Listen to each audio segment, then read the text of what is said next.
Good morning everyone. Welcome to online class of Sri Ram Public School. In the previous video lecture, we are discussing some mathematical concept which are very important for physics numerical purpose. पिछले video lecture में हम लोग math के कुछ concept देख रहे थे जो हमारी पूरी फिजिक्स में यूज़ किए जाते हैं, और उसमें हमने ट्रिग्नोमेट्री में देखा था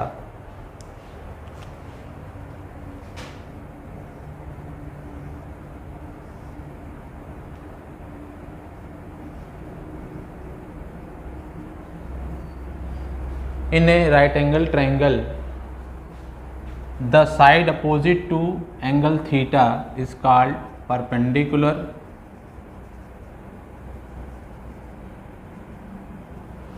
the largest side is called hypotenuse, and the third side is known as base.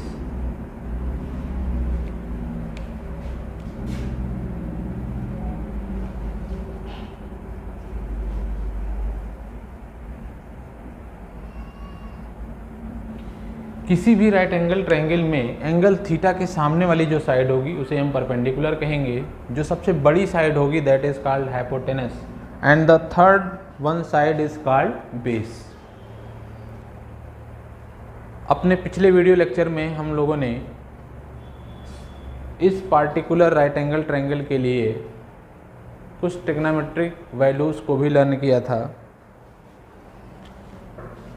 जैसे हमने देखा कि इस राइट एंगल ट्रायंगल के लिए we can say that sine theta is equal to perpendicular upon hypotenuse, cos theta is equal to base upon hypotenuse, tan theta is equal to perpendicular upon base. इसी तरीके से हमने इनके reverse, it means sine theta का जो reverse होता है that is called cosec theta. Cosec theta is equal to होता है 1 upon sine theta, it means cosec theta is equal to हो जाएगा हमारा hypotenuse upon perpendicular. Cos theta का जो उल्टा होता है that is known as sec theta. Sec theta is equal to हो जाएगा 1 अपॉन कॉस थीटा, और ये हमारा हो जाएगा हाइपोटेनस अपॉन बेस. इसी तरीके से जो tan थीटा होता है इसका उल्टा होता है cot theta. Cot theta is equal to 1 upon tan theta, और इस तरह से कॉट थीटा हमारा हो जाएगा बेस अपॉन परपेंडिकुलर. तो इस तरह से इन 6 ट्रिग्नोमेट्रिक रेशियोज़ को हमने अपनी पिछले क्लास में डिस्कस किया था. इसी में हमारे 1-2 फार्मूले और हैं. हम देखते हैं कि tan theta is equal to sine theta upon cos theta. For the same angle theta, sin theta upon cos theta is called tan theta. और चूँकि cot theta हमारा tan theta का उल्टा होता है, इसलिए हम कह सकते हैं कि cot theta बराबर हमारा हो जाएगा cos theta upon sin theta. तो ये कुछ इम्पॉर्टेंट फार्मूलाज हैं जिनको आपको लर्न करना है, और ये फिजिक्स में न्यूमेरिकल्स में यूज़ किए जाते हैं. इसके बाद हम कुछ पार्टिकुलर एंगल्स के लिए साइन थीटा, कॉस थीटा और tan थीटा की वैल्यूज़ एक टेबल के फॉर्म में है जिसको हमको लर्न करना है.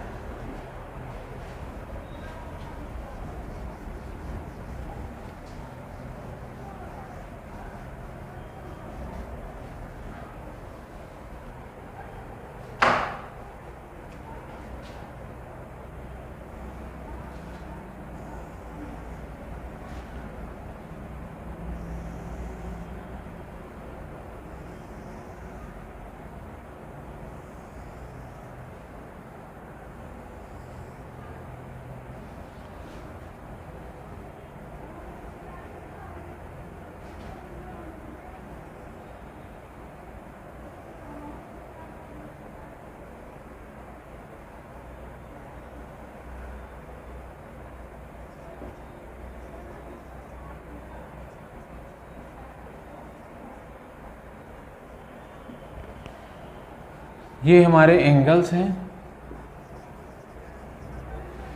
और इन पार्टिकुलर एंगल्स के लिए हमें साइन थीटा, कॉस थीटा और टैन थीटा की वैल्यूज़ लर्न करनी है। इनका डेरिवेशन अभी हमारे कोर्स में नहीं है और केवल हमें इन वैल्यूज़ को लर्न करना है। साइन 0 की वैल्यू होती है 0, साइन 30 की वैल्यू होती है 1/2, साइन 45 की वैल्यू 1/√2, साइन 60 की वैल्यू होती है √3/2 और साइन 90 की वैल्यू होती है 1। तो इस तरीके से हमें साइन थीटा, कॉस थीटा और टैन थीटा इन तीनों की वैल्यूज़ इन पार्टिकुलर एंगल्स पे याद करनी है, लेकिन केवल हमें साइन थीटा की वैल्यू को ध्यान रखना होता है। अगर हमें ये साइन थीटा की ये रो या ये टेबल तैयार हो गई तो हम कॉस थीटा इजीली लिख सकते हैं अगर हम इस रोज़ को रिवर्स कर दें। इट मीन्स यहाँ पे 1 आ जाएगा, यहाँ पे √3/2 आ जाएगा, यहाँ पे 1/√2 आ जाएगा, ये 1/2 और ये 0। हम कह सकते हैं कि cos 0 की वैल्यू 1, cos 30 की वैल्यू √3/2, cos 45 की वैल्यू 1/√2, cos 60 की वैल्यू 1/2 और cos 90 की वैल्यू 0। अब हमने एक फॉर्मूला देखा था कि tan थीटा इक्वल टू होता है sin theta upon cos theta. Suppose we have to found sin 30। Suppose कि हमें tan 30 डिग्री की वैल्यू निकालनी है, तो tan 30 equal to for the same angle of theta we can say that tan theta equal to sin theta upon cos theta.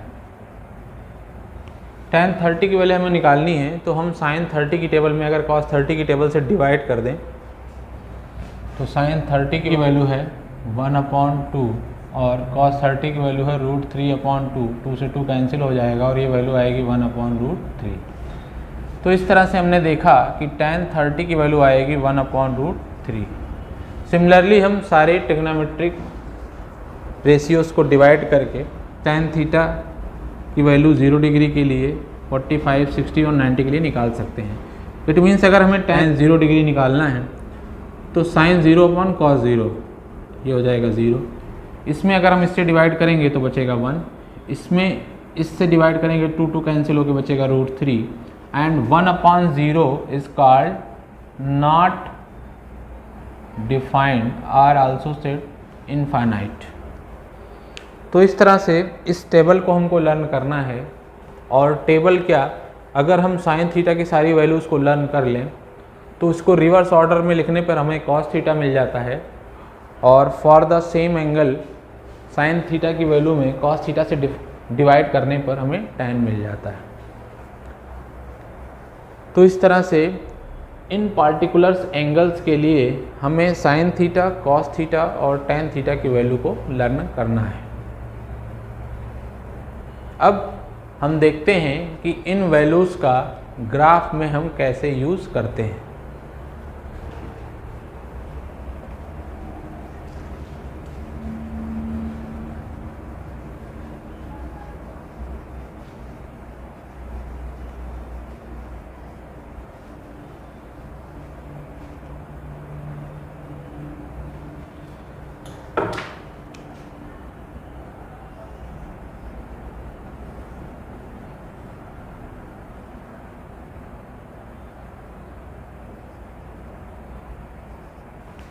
अभी हमने देखा कि अगर थीटा हमारा 0 डिग्री हो, 30 डिग्री हो, 45 डिग्री हो, 60 डिग्री हो और 90 डिग्री, तो it is clear from this table कि जैसे जैसे हमारा एंगल इंक्रीज़ कर रहा है tan थीटा की वैल्यू भी इंक्रीज़ कर रही है। 1/√3 की वैल्यू 0 से ज़्यादा, 1 की वैल्यू 1/√3 से ज़्यादा, √3 की वैल्यू 1 से ज़्यादा और इनफाइनाइट तो बहुत बड़ा नंबर है जिसकी वैल्यू √3 से ज़्यादा होगी। तो we can easily say that as theta increases the value of tan theta also increases. हम इस कॉन्सेप्ट की सहायता से हम कह सकते हैं कि जैसे जैसे एंगल थीटा इंक्रीज़ करेगा टेन थीटा की वैल्यू हमारी इंक्रीज करेगी। सपोज कि अगर हमें टेन थीटा 2 और टेन थीटा 1 दो पार्टिकुलर एंगल हैं, थीटा 1 एंड थीटा 2, और इनके लिए हमें टेन थीटा की वैल्यू कंपेयर करनी है। हमें ये पता लगाना है कि टेन थीटा 2 बड़ा है या टेन थीटा 1 बड़ा है, और हमको ये गिवन है कि theta 2 is greater then theta 1। हमारा जो एंगल थीटा 2 है वो थीटा 1 से ज़्यादा है। तो इस टेबल की सहायता से हम कह सकते हैं कि टेन थीटा 2 जो एंगल बड़ा होगा उसके टेन की वैल्यू छोटे वाले एंगल के टेन की वैल्यू से क्या होगी, ज़्यादा होगी। तो इस तरह से by comparison of angle we can compare the value of tan theta. और इस कॉन्सेप्ट का हम ग्राफ में कैसे यूज़ करते हैं इसको देख लेते हैं।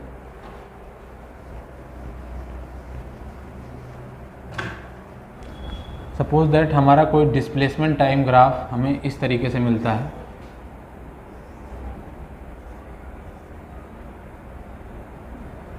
हमने डिस्कस किया था कि slope of x t graph gives velocity. हमने पिछले लेक्चर में डिस्कस किया था कि एक्स-टी ग्राफ का जो स्लोप है वो हमको वेलोसिटी देता है, और अगर ग्राफ हमारा स्ट्रेट लाइन ना होकर के कोई कर्व है तो किसी भी पॉइंट पर स्लोप निकालने के लिए हम उस पॉइंट पर एक टेंजेंट ड्रॉ कर देते हैं, और इस टेंजेंट का जो एंगल होगा उसके टेन की वैल्यू हमको देगी slope of graph at point 1। इस पॉइंट पर खींचा गया टेंजेंट जितना एंगल बनाएगा उसके टेन की वैल्यू को हम कहेंगे slope of graph at that point 1।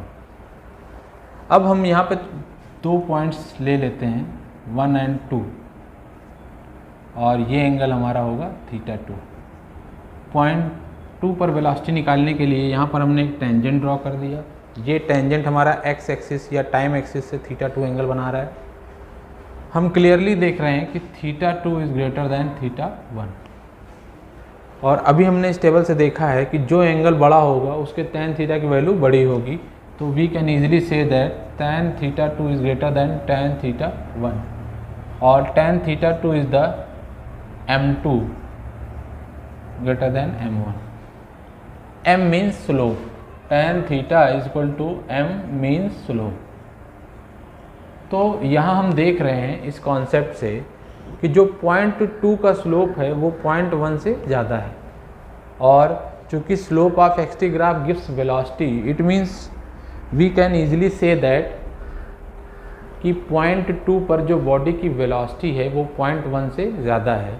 और हम देख रहे हैं कि जैसे जैसे टाइम बढ़ रहा है पॉइंट 1 पहले आएगा, पॉइंट 2 बाद में। एंगल इंक्रीज करने के कारण स्लोप ऑफ द वैल्यू या slope of the tangent also increases. It means कि टाइम के साथ बॉडी की वेलोसिटी हमारी इंक्रीज कर रही है।